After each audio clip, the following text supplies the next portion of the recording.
Hello everyone, welcome to Disha. We are powered by Sharat Chandra IAS Academy. In Disha program, as you may all know by now, we are educating young minds of our country about various different events and topics, whether they are national or international, that will help them comprehend the world around them. In today's continuation, we'll be talking about South Africa's new law on climate change. All right, so we'll see why is it in news. What is the South Africa's new law on climate change? What is its significance? All right, and what is India's position on the same thing? Along with these, we'll also be studying what is India's NDC and about various different things. All right, so let's start the lecture. So, why in news? What is in news basically? So, South Africa's President Cyril Ramaphosa signed into law a piece of legislation.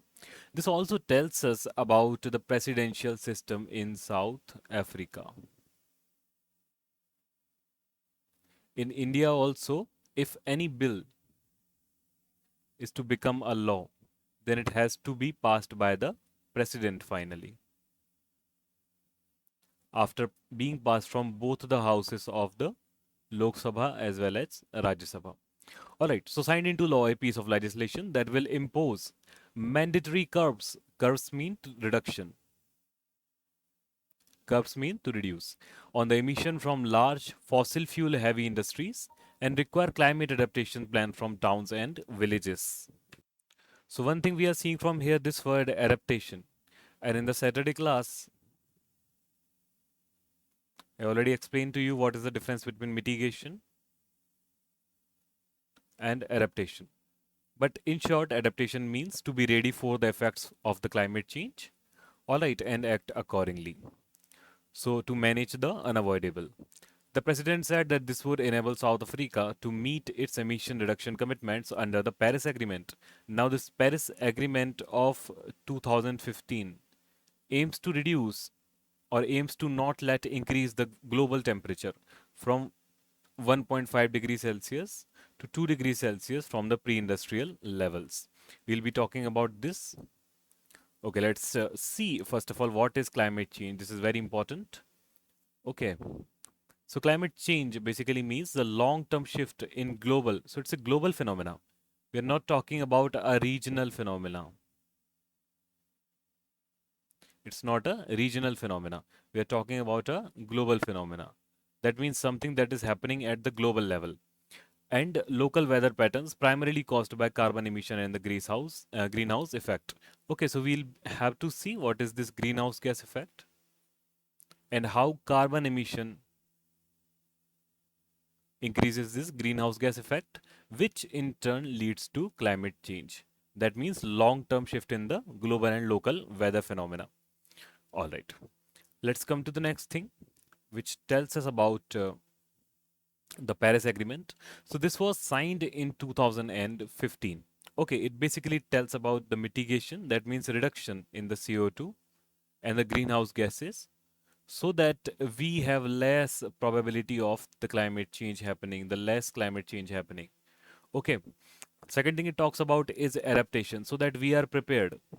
We are prepared for the ill effects of the climate change that will eventually happen anyway. All right, next thing is the finance. The let's say the richer country should finance the poorer countries to help them mitigate and adapt towards the climate change. So this was signed in 2015 in COP 21. All right, in mitigation it says holding the increase in global average temperature to well below 2 degrees Celsius and pursuing efforts to limit the increase to 1.5 degrees Celsius related or relative to the pre-industrial levels.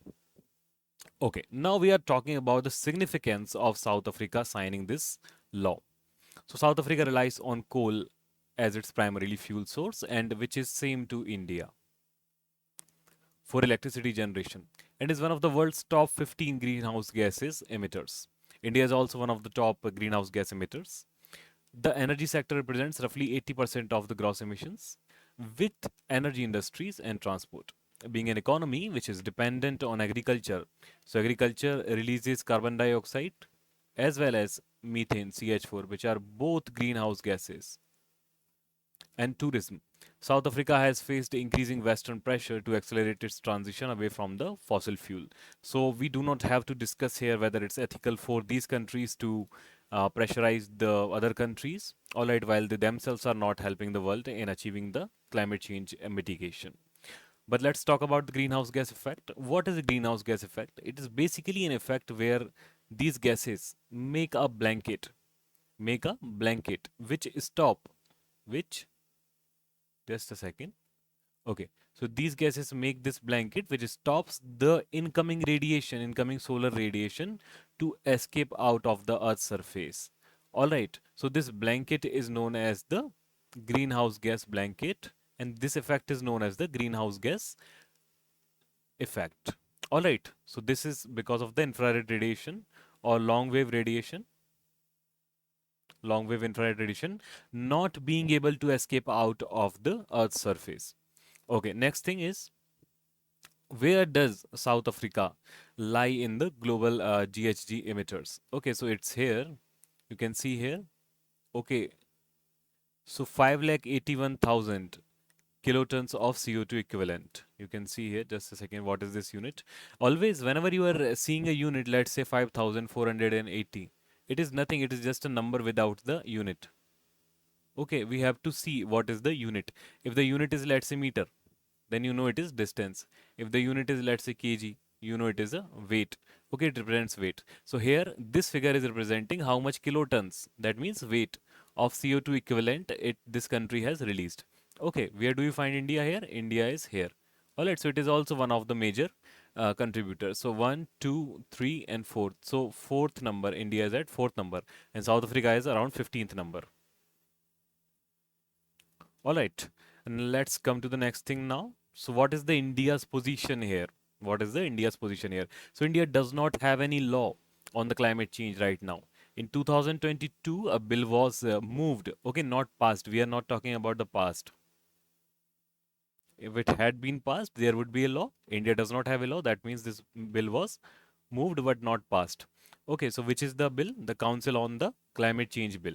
So it is talking about setting up a council chaired by the Prime Minister for advising an union government on all matters related to climate change, but there has been no significant movement on this so far.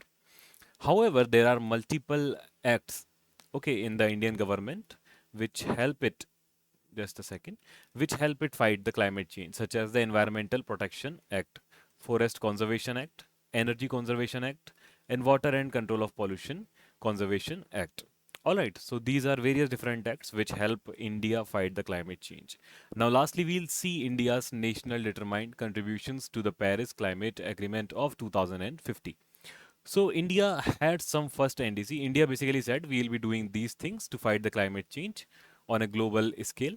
Okay, so first NDC, we don't have to remember these. Okay, you can just ignore these. But this is the same as earlier, so we'll just keep it. Okay, wait. So you can ignore these ones. Okay, but these are same as earlier. These were updated in 2022. So these are same as earlier. Okay, there has been a change in these figures. So please do not confuse between the earlier goals of 2015. Now they have been updated in 2022. That is why I have highlighted this. So India has targeted for 2030. Okay, what it has targeted? To reduce the emission intensity 45% from 2005 levels, and to make the share of non-fossil fuel, that means green energy, installed electric capacity to 50% by 2030. Next thing that we are seeing is carbon sink. So creation of 2.5 to 3 billion ton of CO2 equivalent through afforestation. That means making new forest and tree cover by 2030. And healthy and sustainable living. So we have mission life also on this, to propagate a healthy and sustainable way of living based on traditions and values of conservation and moderation. So this is basically about India's NDC. Okay, you can read more about these and the climate change. Very important topic for general knowledge and all the examinations you may have to face in the future. Okay, so if you have any comments, any feedback, you can just leave it in the comment section. I'll try to reply to them. And see you in the next lecture. Have a great day ahead. This is Yatharth here, signing off.